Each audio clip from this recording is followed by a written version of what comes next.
はい、テキストソーイング。今日は結構過激な題名なんですけど、洋服を縫えるようになりたいなら専門学校に行くなっていう、題名なんですけど、これ語弊があるんで簡単に言うと、将来縫製をしたい人ですね。縫製をしたいなら専門学校を行くなっていう感じで、解説していきます。なんでかっていうと、単純に僕文化服装学院出身で、こういう文化の教科書とか、あとは洋裁本とか型紙付きのものを型紙付きの洋裁本とかいろいろ持っているんですけども、こういったものですね。で、大体縫い方が書いてありますよね。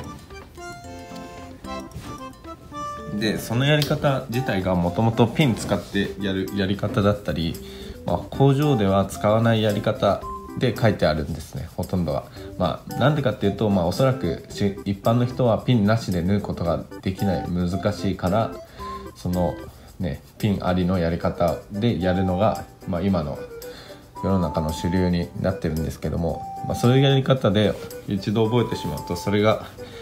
体に染みついたり、工場入った時にちょっと後悔するというか、ピンなしで覚えた早く作れる技術、プロの最前線のやり方、簡単に言ったら、こういう本に書いてあるような縫い方がガラケーのやり方で、工場のやり方はスマホ、今のやり方スマホで仕事するから、もうスピード感が違うというか、全然やり方違うし効率悪いしって感じで、なっちゃうんで、縫製をしたい人は行かない方がいいと。で、縫製したいならどうすればいいんだよっていう話なんですけど、まずは誰でも入れる縫製を体験してみたりすることですね。優しい目で言うと、縫製入って、向いてる向いてないとかがあると思うんですね。やってみないと分かんないっていうのがあるんで、そこをいい意味で敷居の低い、お直し屋さんとかは誰でもバイト募集してたりするんで、未経験とかちょっと家庭用ミシンが触れる人とかでもう敷居の低い募集要項なんで、そういうので入ってみるとありかもしれないですね。未経験の場合で縫製を始めたい場合ですね。で、アルバイトとかでも入れるんで、ちょっとかじって、でこれで私は食っていくのか、これを仕事に一生やっていくのか、一生じゃなくてもいいんですけど、しばらくは縫製の仕事をするのかっていうのを考えてみてもいいと思います。で、それから単純に自分でミシンとか家庭用ミシンでも何でもいいんですけど買って、洋裁本買って縫ってみることですよね。で、作ってみてそれが楽しい楽しくないあると思うんで、それで判断してもいいと思います。一番は工場に入って縫えるようになるのが一番技術つきます。お直しだとどうしてもほどく方が仕事がメインになるから、縫ってほどくのをメインになるから、ほどきは、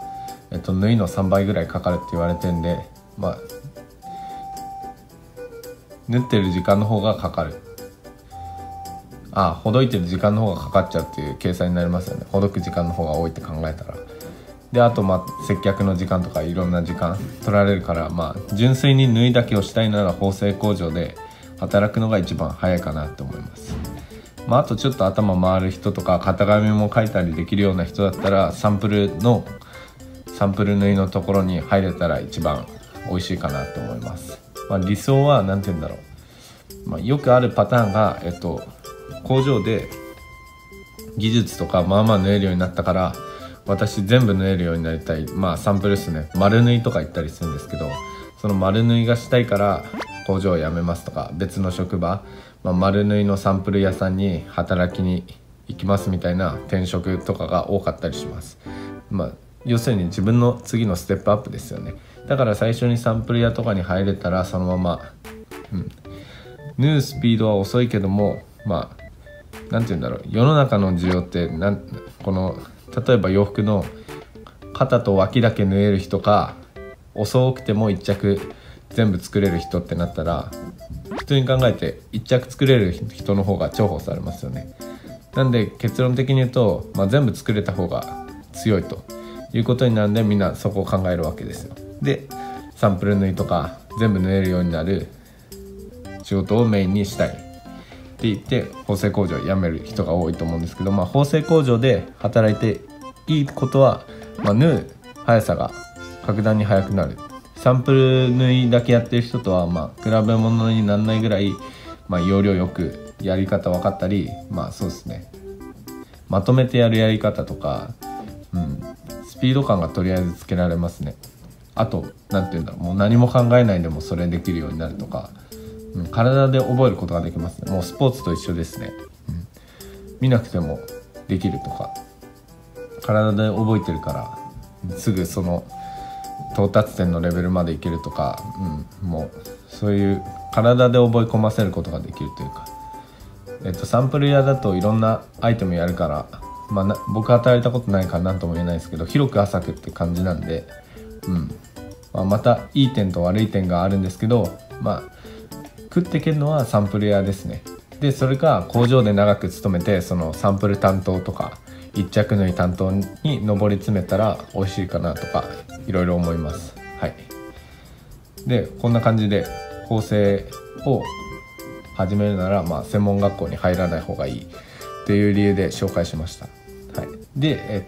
縫製工場とか基本的に高卒とかでも全然入れるんで、お近くの縫製工場を調べてもらって求人あるところから片っ端に申し込むとか、はたまた決意固めてネットでいろいろ高級服とかプレタポルテとかコレクションの服作ってたりするところは技術がいる縫製技術が必要なんで、そういうところ調べて、自分で申し込むとか、自分のその会社、最初に入ってた会社の名前を教えることはできないですけど、そこも高校生とか入ってきましたからね、普通に。だから高校にも求人やってるんで、そうやって調べて、でそういうとこは若手育てようとして、寮とか置いてたりするとこも結構ありますんで、大阪とか、あと岩手とかですね、他に僕の知ってるところとか、僕は岡山でそこで1社目働いたんですけども、そういうとこも寮大体ありますんで、お金なくても入れるし、あとはそんなの最初は当たり前ですよね。何もできないしミシンもろくに触れない人がちゃんとした給料もらえるかって言ったら、もらえるんですけども、ほぼ最低賃金に近いという形で、そこからあれですね、だんだん上達して自分で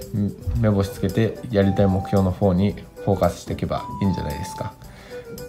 勘違いしないでほしいのが、技術職は、もう本当先行投資みたいなところあるんで、もう最初はもう給料自体、縫製工自体がもうそもそも給料が低いんですね、一般の給料と比べると。なんで、縫製工で雇われながら縫製工で何十年働こうが絶対お金持ちにはなれないですね。糸編産業だし、なおさら。だから縫製工はもう独立してやるか、もうそうやって僕みたいにフリーランスでやらないと、ちゃんとしたあれは難しいかもしれないです。本当専属のナンバーワンの位置とかにつけば、雇われの身でも稼げるとかあるかもしれないですけど、お金を求めるならちょっと難しいかもしれないですね。お金を求めて縫製したいってなったら、ちょっと独立して自分で何かやったりするやり方を考えた方がいいかもしれないですね。こんな感じでちょっと今日は縫製工になりたい、縫製をしたいなら、専門学校に行かないでもそのまま働くべきっていう感じで紹介させていただきました。もうほんと殺風景で寂しいんですけど、今日はこんなところでご視聴ありがとうございました。